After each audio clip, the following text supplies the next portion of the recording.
திரு பழக்கருப்பையா அவர்கள். சார் வணக்கம். வணக்கம் அண்ணே. இவன் வேண்டாம்னு எதுக்கு? இவன் நம்ம வீட்டுக்கு வேண்டவே வேண்டாம். போலராதடா. அண்மையில் ஒரு பஞ்சாயத்து தலைவராக இருக்கிற பெண்மணி பஞ்சாயத்து தலைவர்களின் கூட்டத்தில் அவர் தாழ்த்தப்பட்டவர் என்பதற்காக அவர் தரையில் உட்கார வைக்கப்பட்டிருக்கிறார். மறுநாளே ஸ்டாலின் பரபரப்பாக அறிக்கை விட்டார். எடப்பாடி ஆட்சியினுடைய லட்சணத்தை பார்த்தீர்களா? தாழ்த்தப்பட்ட பெண் எந்த இடத்தில் இருக்க வேண்டிய நிலையில் இருக்கிறாள் பார்த்தீர்களா என்றெல்லாம் ரொம்ப கடுமையாக ஒரு அறிக்கை விட்டார். புரட்சி தலைவர் வந்துட்டாயா, புரட்சி தலைவர் வந்துட்டாயா. அதற்கு அடுத்த நாள் அதிமுக காரன் ஒரு அறிக்கை விட்டான். அந்த மாதிரி அந்த பெண்ணை தரையில் உட்கார வைத்தவரே உங்களுடைய திமுக காரர் தான். அவர் தான் இங்கே துணைத் தலைவராக இருக்கிறார். அவர் தான் தரையில் உட்கார்ந்து ஆக வேண்டும் என்று கட்டாயப்படுத்தியவர் என்று அவர் சொன்ன பிறகு இவருடைய வாயும் மூச்சும் அடங்கிவிட்டது.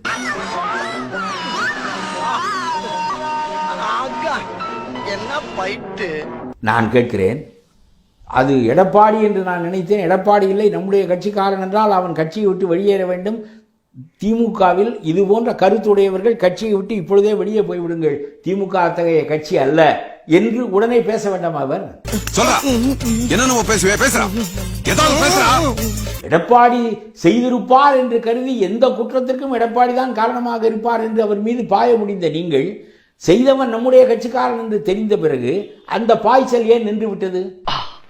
இது ஒரு நல்ல கேள்வி. பதில சொல்றா. பஞ்சமி நிலங்கள் திமுகவில் இருக்கின்றன என்ற குற்றச்சாட்டுக்கு இன்றைக்கு வரையிலும் அந்த குற்றச்சாட்டு ஓயவில்லையே. ஆஹா சூனா போனா ஒவ்வொருத்தருக்கு வேகத்தை பார்த்தோம்னா அவன் அருமை வறுமைக்கு ஆபத்து வந்துடும் போல் இருக்கடா. நான் கூட நினைத்தேன் திருமாவளவன் ரொம்ப கடுமையாக பஞ்சாயத்து திமுக தலைவர் திமுக காரர் அந்த பெண்ணை தலையில் உட்கார வைத்தது குறித்து கடுமையாக கண்டனம் அறிக்கை விடுவார் என்று நான் திருமாவளவன் எதிர்பார்த்தேன். யாரு யாருக்கு விடுற? சஞ்சய் ராமசாமியா?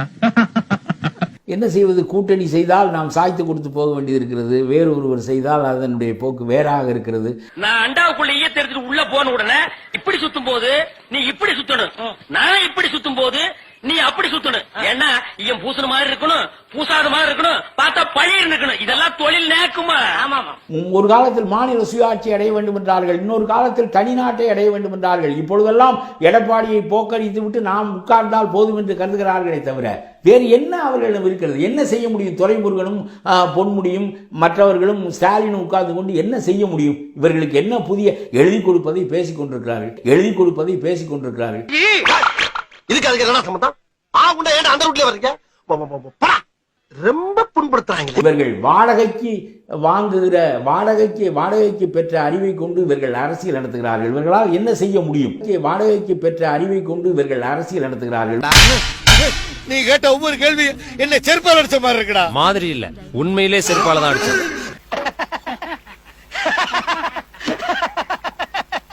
அரசியல்ல இதெல்லாம் சாதாரணமாப்பா.